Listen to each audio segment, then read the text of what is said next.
Copwatch, policing the police every single day.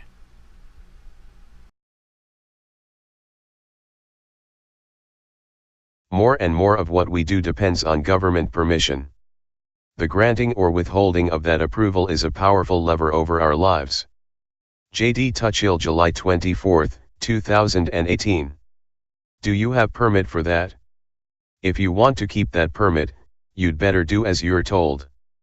Increasingly, that's the theme of modern America. More and more of what we do is dependent on permission from the government. That permission, unsurprisingly, is contingent on keeping government officials happy. Rub those officials the wrong way and they'll strip you of permission to travel the roads, leave the country, or even make a living. That's not a recipe for a free country. In February of this year, the IRS began sending the U.S. State Department lists of Americans who have a seriously delinquent tax debt, so that these individuals can be denied the right to travel overseas. His only applies to a seriously delinquent tax debt, cautions tax attorney Robert W. Wood, more than $50,000. Even so, that $50,000 includes penalties and interest. A $20,000 tax debt can grow to $50,000 including penalties and interest. Passport revocation isn't contingent on criminal conviction, or suspicion of flight. Your travel documents can be yanked just for the outstanding debt even if you're already outside the country. If you're already overseas, the State Department may, but is not required to, provide a passport permitting your return home, writes former federal prosecutor Justin Gelfand. And a 1952 statute makes it a crime for a U.S. citizen to enter or exit the country without a valid passport. That law requiring a passport to cross the border in either direction, combined with the threat to strip passports from alleged tax debtors, effectively makes the country one big debtor's prison. What connection is there between taxes and the right to travel? None. Members of Congress and other government officials just thought they could coerce more people into meeting IRS demands if they made the right to travel, not so much a right anymore, dependent on keeping the taxman happy. Not that the right to travel within the borders remains free of government demands. If you take a look at the website for your state's Department of Motor Vehicles, chances are you'll find language similar to, once the Texas Department of Public Safety, DPS, is notified by the Attorney General of Texas, or a Texas court ordering a revocation, DPS will revoke a Texas resident's driving privilege for failure to pay child support. Texas didn't impose that requirement on its own, it was required to do so by the federal government. Under the provisions of the welfare reform law passed in 1996, states must adopt laws that allow them to suspend drivers, professional, occupational, and recreational licenses of individuals who owe overdue support, according to the U.S. Department of Health and Human Services. Which means that not just travel but also the right to hold a job and make a living is at issue in a country that now requires licenses of roughly 1/4 of all workers. All 50 states have complied with that federal requirement, the National Conference of State Legislatures reports, although the triggers for revocation vary.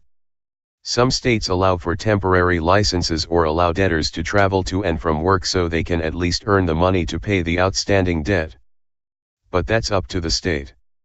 Also up to states is the process for suspension, which is administrative with little in the way of due process. Arizona law has given the Department of Child Support Services, or DCSS, authority to administratively suspend a professional or occupational license, such as a contractor's license, without going to court, boasts the state's Division of Child Support Services. The DCSS may request the court to suspend or restrict a driver's license or recreational license. While the details vary, most states allow for a window of time, from a couple of weeks to a few months, to pay up or appeal the bureaucratic gut punch. Good luck with that appeal. What connection is there between licenses to drive the roads and work in your field and child support obligations? Again, none. They're just a handy lever to extract compliance from the population without too much muss and fuss. They're such a handy lever, in fact, that government officials have succumbed to the temptation to extend their use. IN 19 states, government agencies can seize state-issued professional licenses from residents who default on their educational debts, the New York Times reported last fall. Another state, South Dakota, suspends driver's licenses, making it nearly impossible for people to get to work. As with revoking passports to extract tax payments and denying licenses to collect child support, stripping licenses from people who fall behind on student loans involves administrative procedures with limited due process. It also, finally, may be a bit much for even some politicians. Police use who may want to retaliate against him physically. Hey Charlotte County, this is Charlotte County Copwatch, and I just wanted you to know that I am using this stuff under fair use. And also remember to like and subscribe this channel. Also too, keep in mind I do not make any money on YouTube. This is 5 hours work a day, you know, fighting for freedom. And you can donate with PayPal and Patreon. I just want you to think about this. If everybody gives to PayPal and Patreon, Patreon is every month. Actually, PayPal you can do every month.